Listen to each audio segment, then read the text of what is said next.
Hello everyone, this is Devki Kohli, your chemistry teacher. I hope कि आप सभी लोग घर पर अच्छे से होंगे, खुश होंगे और सुरक्षित होंगे अपने फैमिली के साथ साथ। इससे पहले वाले वीडियो में हमने क्या जो IUPAC नॉमेनक्लेचर है उसके पार्ट्स के बारे में पढ़ा था। जो IUPAC नॉमेनक्लेचर है उसके 3 पार्ट्स के बारे में, word root, suffix and prefix के बारे में। तो वर्ड रूट शब्द मूल, अनुलग्न और पूर्वलग्नों के बारे में हमने पढ़ा था। इसमें आई होप कि आप सभी को समझ में आ गया होगा कि किसी भी कार्बनिक यौगिक का, ऑर्गेनिक कंपाउंड का नामकरण कैसे किया जाता है। इसके बाद हम स्पेशली ग्रुप्स पर फोकस करते हैं, जो पर्टिकुलर कैटेगरीज में जो ऑर्गेनिक कंपाउंड्स हैं, कार्बनिक यौगिक हैं, उनका स्टार्ट करते हैं हम एल्केन से और उनके बारे में सैचुरेटेड हाइड्रोकार्बन जिनको एल्केन भी कहते हैं फोकस करेंगे। तो उनसे हम शुरू करते हैं अपना जो नॉमेनक्लेचर है। एक्चुअली एल्केन्स क्या होते हैं? हाइड्रोकार्बन्स हैं जिनमें कार्बन एटम सिंगल बॉन्ड से बंधे हुए होते हैं, यानी कि एक बंधीय होते हैं। उनको एल्केन्स कहते हैं क्योंकि कार्बन के बीच में सिंगल बॉन्ड होता है, एकल बंध होता है, तो ये संतृप्त यौगिक भी कहलाते हैं और एसाइक्लिक होते हैं, किसी प्रकार का इनमें चक्र नहीं होता है। इनको जनरली पैराफिन्स भी कहा जाता है। Paraffins actually Latin word param से लिया गया है, जिसका और एफिनिटी का मतलब है, पैरम का मतलब है लिटिल और एफिनीस का मतलब है एफिनिटी यानी कि बंधुता। लिटिल मतलब कम और बंधुता एफिनीस का मतलब। तो इनको पैराफिन्स इसलिए भी कहते हैं क्योंकि इनकी जो क्रियाशीलता है वो बहुत कम है। क्रियाशीलता ना होने के कारण ये किसी भी दूसरे परमाणु से जुड़ने में या उसके साथ आबंध बनाने में बहुत कम भाग लेते हैं, इसीलिए कह रहे हैं कि बहुत कम एफिनिटी है इनकी, तो बंधुता बहुत कम है, इसीलिए इन्हें पैराफिन्स भी कहा जाता है। जनरल फॉर्मूला इनका ये है CnH2n+2। एक नंबर ऑफ कार्बन्स हो जाएंगे किसी भी श्रृंखला में, किसी भी यौगिक में, और ये नंबर ऑफ हाइड्रोजन्स हैं, हाइड्रोजनों की संख्या एंड +2 में जोड़ देंगे हम। तो ये हो गया इनके लिए। और n क्या है यहाँ पे? नंबर्स, इंटीजर्स हैं, 1 2 3 4 5 कितने भी हो सकते हैं।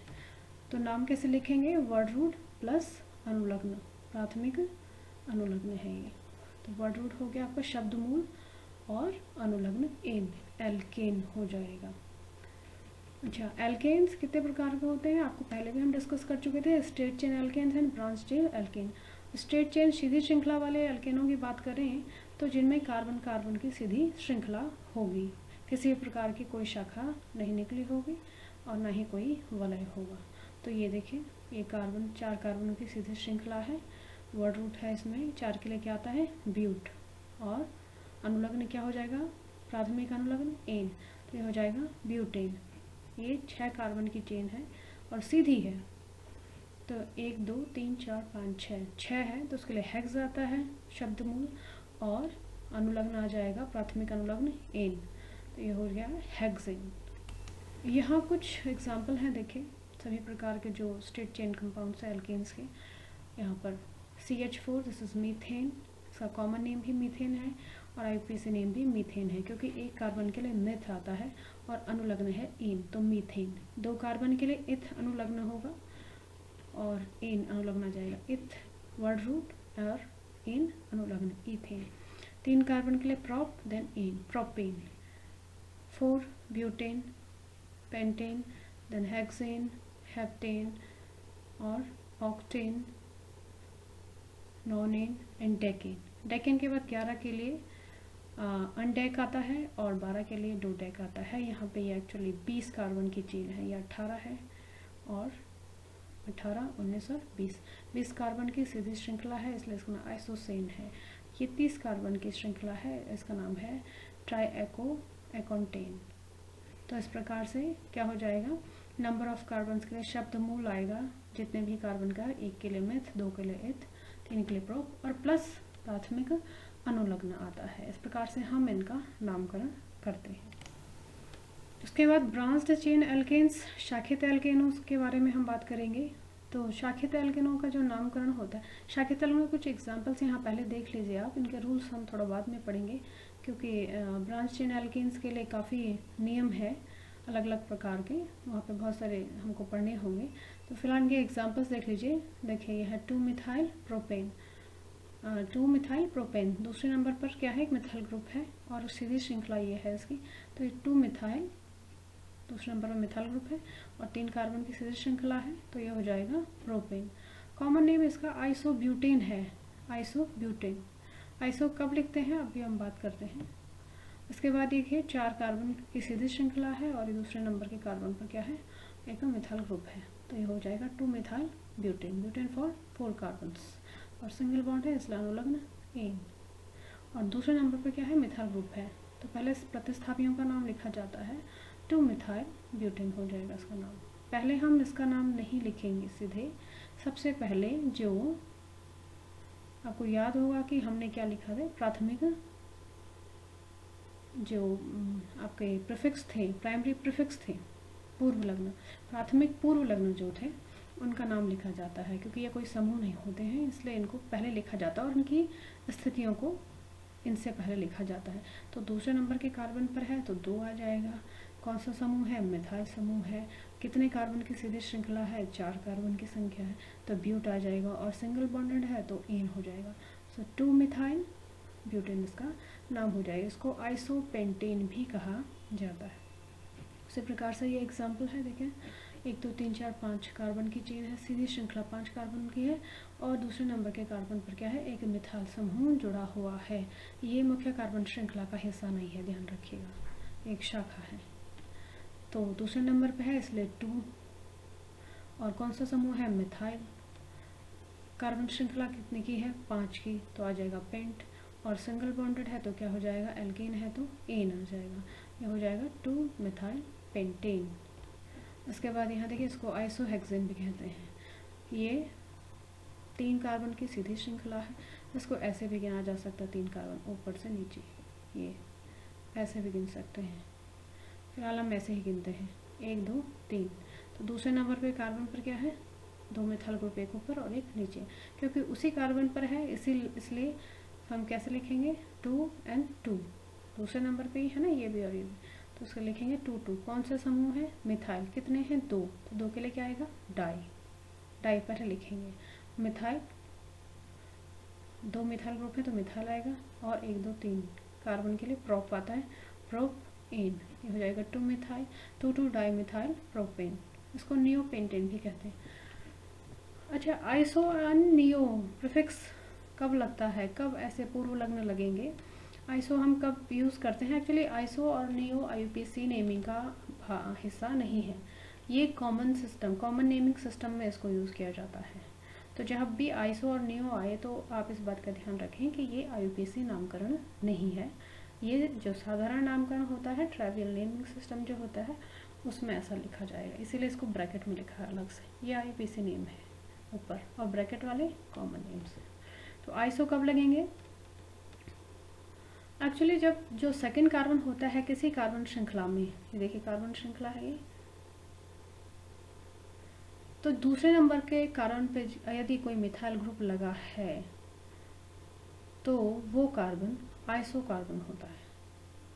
तो यहाँ पर ये देखिए सेकंड कार्बन है ये, और सेकंड कार्बन पर क्या है, एक मिथाइल ग्रुप लगा है, इसमें भी और इसमें भी, तो इसलिए इनके नाम के आगे क्या आया है, आइसो। और ऐसे में हम सभी कार्बन्स को कैलकुलेट करते हैं। देखिए कितने हैं, 1 2 3 4 5 एंड 6। इस वक्त सभी कार्बन को इसमें इंक्लूड करेंगे, इसलिए आइसोहेक्सेन है ये, अदरवाइज ये क्या है, पेंटेन है। देखिए तो आईयूपीएसी नेमिंग में तो मिथाइल 2-मिथाइल पेंटेन है, लेकिन कॉमन नेम सिस्टम में क्या है, आइसोहेक्सेन है, तो उसमें 6 के 6 कार्बन को एक साथ गिना जाएगा। नियो कब लगाएंगे, ये देखिए नियो का एग्जांपल, नियो पेंटेन। एक्चुअली जब जो किसी भी कार्बन श्रृंखला का जो सीधी श्रृंखला है, खास करके ब्रांच चेन के लिए हम इसका उपयोग करते हैं, तो जहाँ पे कार्बन चेन में शाखाएं निकली होती है, वहाँ पे जो क्वाटरनरी कार्बन होता है श्रृंखला के अंत में, यहाँ पे तो खैर श्रृंखला के जस्ट बीच में है, लेकिन कई ऐसे एग्जांपल्स भी होंगे जहाँ पे जो कार्बन श्रृंखला है उसके अंत में जो क्वाटरनरी कार्बन होता है, क्वाटरनरी कार्बन मतलब ये, इसके चारों के चारों क्या है, जो वैलेंसीज हैं वो सेटिस्फाइड है। तो ये चतुस्क कार्बन कहते हैं इसको, चतुस्क कार्बन। यदि उसके जो श्रृंखला है उसके अंत में अगर चतुस्क कार्बन है, या श्रृंखला के अंत में उपलब्ध चतुस्क कार्बन को ही हम क्या कहेंगे, नियो कार्बन कहेंगे। तो फिलहाल यहाँ पे तो ये है अंत से जस्ट पहले है, तो यहाँ पे क्या है, इस कार्बन पर सारे के सारे जो बॉन्ड्स हैं वो सेटिस्फाइड हैं, इसमें कोई भी हाइड्रोजन नहीं है इस पर, देखिए। तो ये आपका क्वाटरनरी कार्बन कहलाएगा। तो ऐसे कंपाउंड्स के लिए हम जो कॉमन नेमिंग सिस्टम है वहाँ पे नियो शब्द का उपयोग करते हैं, और इसमें भी हम सारे के सारे जो कार्बन्स हैं उनको काउंट करेंगे। 1 2 3 4 एंड 5 कितने हो गए, 5 कार्बन है, इसलिए पेंट आया, नियो पेंट, और एल्केन है तो n, neo pentane. Is that clear? अभी हम जो कार्बन्स की बात कर रहे थे, चतुस्क कार्बन यानी क्वाटरनरी कार्बन्स, तो ये भी बहुत ज़रूरी है, इनको पढ़ना भी बहुत ज़रूरी है, इसके बगैर आप IUPAC नेम नहीं लिख पाएंगे। तो अभी देख लेते हैं कितने प्रकार के कार्बन्स हैं और कितने प्रकार के हाइड्रोजन भी हैं, क्योंकि हाइड्रोकार्बन्स हैं तो हाइड्रोजन और कार्बन दोनों की जानकारी होना बहुत ज़रूरी है। तो किसी भी एल्केन में कितने प्रकार के कार्बन होंगे और कितने प्रकार के हाइड्रोजन होंगे। एक्चुअली 4 टाइप्स ऑफ कार्बन्स होते हैं। सबसे पहला हुआ primary carbon atom. Primary carbon atom किसे कहेंगे, जिस कार्बन से या जो कार्बन किसी अन्य कार्बन से जुड़ा हो या किसी भी कार्बन से ना जुड़ा हो, यानी कि एक ऐसा कार्बन एटम जो या तो किसी कार्बन से दूसरे कार्बन से नहीं जुड़ा हो, या फिर एक ही अगर जुड़ा है तो सिर्फ एक ही कार्बन से जुड़ा होना चाहिए, उसको हम प्राइमरी कार्बन एटम कहते हैं। और उसको ऐसे 1 डिग्री से निरूपित किया जाता है, 1 डिग्री या 1 नॉट भी कहते हैं इसको। यहाँ पे देखें सेकेंडरी कार्बन में क्या होगा कि कार्बन एटम एक कार्बन एटम जो 2 अन्य कार्बन परमाणुओं से जुड़ा हुआ होगा, यानी कि एक carbon atom 2 other carbon atom से जुड़ा होना चाहिए, उसको हम सेकेंडरी कार्बन कहेंगे। इसको 2 डिग्री से या 2 नॉट से इसको रिप्रेजेंट करते हैं। टर्सरी 3 अदर कार्बन से जुड़ा होना चाहिए, एक कार्बन एटम जो 3 अन्य कार्बन परमाणु से जुड़ा हुआ होगा, उसको हम टर्सरी कार्बन या तृतीयक कार्बन परमाणु कहेंगे। चतुस्क या क्वाटरनरी कार्बन एटम यानी कि एक कार्बन परमाणु 4 अन्य कार्बन परमाणु से जुड़ा हुआ होगा, उसको हम चतुस्क या क्वाटरनरी कार्बन परमाणु कहेंगे। तो उसको 4 डिग्री या 4 नॉट से इसको डिनोट करते हैं। उसी तरीके से हाइड्रोजन जो प्राइमरी कार्बन से अटैच होगा वो प्राइमरी हाइड्रोजन होगा, जो सेकेंडरी कार्बन से अटैच होगा वो सेकेंडरी हाइड्रोजन होगा, और टर्सरी हाइड्रोजन क्या होगा, जो टर्सरी कार्बन से जुड़ा हुआ होगा। इसका एग्जांपल हम देख लेते हैं। देखिए एक यहाँ पर एक यौगिक है, इसमें सभी प्रकार के कार्बन और हाइड्रोजन आपको बताते हैं। तो यहाँ पे 1 2 3 4 5 की सीधी श्रृंखला है, और इस कार्बन से देखिए ये मिथाइल ग्रुप जुड़ा है, ये मिथाइल ग्रुप जुड़ा है, ये है और ये है और ये है। तो ये वाला जो कार्बन होगा वो प्राथमिक कार्बन है, इसलिए इसको 1 डिग्री से इसको डिनोट किया गया है, क्योंकि ये क्या है, सिर्फ इस कार्बन से जुड़ा हुआ है, एक ही कार्बन से जुड़ा हुआ है, इसलिए ये हो गया प्राथमिक। तो प्राथमिक की परिभाषा हमने क्या बोली थी, या तो किसी से नहीं जुड़ा होगा वो कार्बन, या अगर जुड़ा होगा तो सिर्फ एक कार्बन से जुड़ा हुआ होगा, यानी कि उसका आबंधन सिर्फ एक ही कार्बन से हुआ होगा। तो यहाँ पे इस कार्बन का आबंधन सिर्फ इस कार्बन से हो रखा है, एक से, इसलिए ये क्या हो गया, प्राथमिक कार्बन। और इनसे जुड़े हुए हाइड्रोजन कौन से हो गए, ये भी प्राइमरी हाइड्रोजन होंगे। अब इसके बाद आ जाते हैं, अब ये भी प्राथमिक है। देखिए ये कार्बन सिर्फ इससे जुड़ा है, ये कार्बन भी इससे ही जुड़ा है, तो सिर्फ ये कार्बन एक से जुड़ा है, ये भी एक से ही जुड़ा है, तो ये भी प्राथमिक कार्बन हो गए, और ये भी प्राथमिक कार्बन, प्राइमरी कार्बन से प्राइमरी कार्बन। अगेन ये भी क्या हो गए, प्राइमरी कार्बन, क्योंकि ये कार्बन भी सिर्फ इस वाले कार्बन से जुड़ा हुआ है। ये वाला भी प्राथमिक है, क्योंकि ये कार्बन भी सिर्फ इससे ही जुड़ा हुआ है, एक ही कार्बन से। तो ये प्राथमिक कार्बन हो गए, प्राइमरी कार्बन। और इनसे जुड़े हुए हाइड्रोजन क्या कहलाएंगे, प्राइमरी हाइड्रोजन ही कहेंगे, प्राथमिक हाइड्रोजन। उसके बाद आ जाइए, ये है सेकेंडरी कार्बन। सेकेंडरी कार्बन जो दो अन्य कार्बनों के साथ आबंधित है, तो ये वाला कार्बन इससे जुड़ा है और एक इससे जुड़ा है, तो हो गए दो कार्बन। तो ये कार्बन एटम क्योंकि दो कार्बन परमाणु से, अन्य दो कार्बन परमाणु से जुड़ा है, इसलिए ये वाला कार्बन हो जाएगा आपका सेकेंडरी कार्बन या द्वितीयक कार्बन। और इससे जुड़ा हुआ हाइड्रोजन, दोनों हाइड्रोजन क्या हो जाएंगे, द्वितीयक हाइड्रोजन हो जाएंगे। इसके पास आ जाइए, ये जो कार्बन है वो है टर्सरी कार्बन यानी कि तृतीयक कार्बन। तृतीयक कार्बन क्या होंगे कि तीन अन्य कार्बनों से, कार्बन परमाणु से जुड़ा हुआ होगा। तो ये वाला कार्बन देखिए, कार्बन परमाणु इस कार्बन से जुड़ा है और इस कार्बन परमाणु से जुड़ा है और इस कार्बन परमाणु से जुड़ा है, यानी कि तीन कार्बन परमाणु से ये जुड़ा हुआ है। तो ये हो गया आपका तृतीयक, और इससे ये वाला जो हाइड्रोजन जुड़ा है वो भी हो जाएगा टर्सरी। चतुष्क क्वाटरनरी, चार अन्य कार्बन परमाणु से जुड़ा हुआ कार्बन परमाणु। तो ये जो कार्बन परमाणु है ये है क्वाटरनरी कार्बन या चतुष्क कार्बन, क्योंकि ये 1, 2, 3 और 4 कार्बन परमाणु से जुड़ा हुआ है, इसलिए इसको हम कहेंगे चतुष्क कार्बन। अब इसके पास कोई हाइड्रोजन नहीं है, इसलिए हाइड्रोजन यहाँ पे क्वाटरनरी नहीं होंगे, सिर्फ प्राइमरी, सेकेंडरी और टर्सरी हाइड्रोजन ही होते हैं। तो समझ में आया आपकी ये सब चीज़ें। अब बात करते हैं एल्काइल समूह की, क्योंकि एल्काइल समूह को भी आपको जानना बहुत ज़रूरी है। एल्काइल समूह क्या होते हैं, जनरली एल्केन्स से जब किसी एक हाइड्रोजन को हटा दिया जाता है तो वो एल्काइल समूह बन जाता है।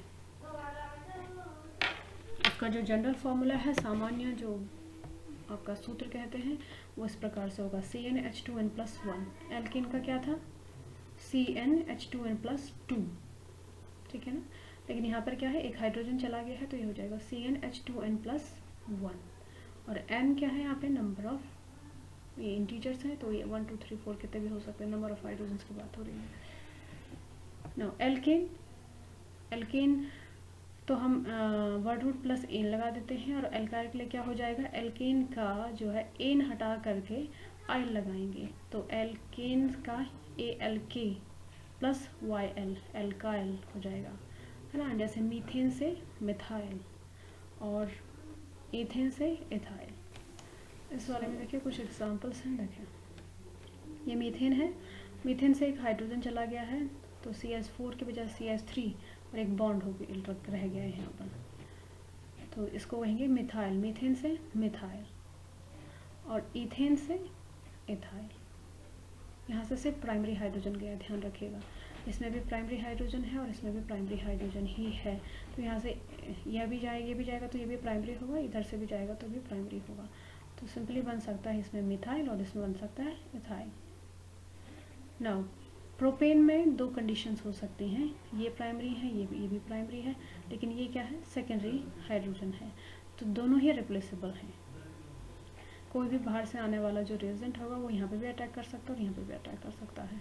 तो अगर यहाँ से जाता है देखिए तो ये बन जाएगा प्रोपाइल, 1 प्रोपाइल, और अगर सेकेंडरी कार्बन से जाता है तो ये हो जाएगा 2 प्रोपाइल, यानी कि 1 2, इधर से भी गिन सकते हैं 1 2, तो ये हो जाएगा 2 propyl, removal of secondary hydrogen. Again butane में कितने हैं, 2 प्राइमरी कार्बन है और 2 प्राइमरी सेकेंडरी कार्बन है। उसी तरह से ये प्राइमरी हाइड्रोजन है और ये सेकेंडरी हाइड्रोजन है, तो रिप्लेसमेंट यहाँ से भी हो सकती है और यहाँ से भी हो सकती है और इनमें से भी हो सकती है। तो अगर प्राइमरी हाइड्रोजन जाता है इधर से या कहाँ, यहाँ से कहीं से भी, तो ये बन जाएगा 1 ब्यूटाइल, 1 पहले कार्बन से गया है तो ये हो जाएगा 1 ब्यूटाइल, ब्यूटेन से ब्यूटाइल। और अगर सेकेंडरी कार्बन से जाता है हाइड्रोजन, ठीक है, CH2 से अगर एक जाएगा तो CH रह जाएगा यहाँ पर और एक बॉन्ड रह जाएगा, तो ये हो जाएगा 1 2, सेकेंड नंबर के कार्बन से गया है तो जाएगा 2 ब्यूटाइल, ठीक है ना, ब्यूटेन से ब्यूटाइल, लेकिन कौन से नंबर पे से गया हाइड्रोजन, दूसरे, तो इसलिए 2 ब्यूटाइल, सेकेंडरी ब्यूटाइल भी कहेंगे इसको। यहाँ पे देखिए, यहाँ पे ये आपके ब्रांच चेन एल्केन्स हैं, तो ये हो गया primary hydrogen, secondary hydrogen, sorry primary hydrogen, again primary hydrogen, this is secondary, tertiary hydrogen है एक्चुअली। तो संभावनाएं क्या क्या हैं, प्राथमिक हाइड्रोजन जा सकते हैं और टर्सरी हाइड्रोजन यहाँ से रिप्लेस हो सकता है, जा सकता है।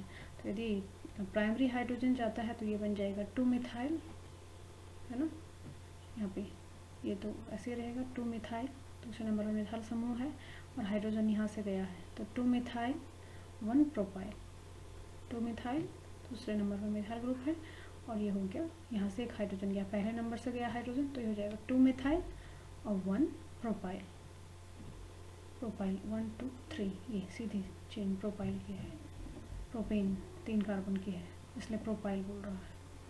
अगर टर्सरी कार्बन जाता है, टर्सरी हाइड्रोजन जाते हैं, यहाँ से टर्सरी हाइड्रोजन का रिप्लेस होता है, तो ये बन जाएगा, देखिए अगेन 2 मिथाइल एंड 2 प्रोपाइल, दूसरे नंबर 1 और 2 नंबरिंग भी करेंगे इनकी, यहाँ से भी कर सकते हैं 1 एंड 2।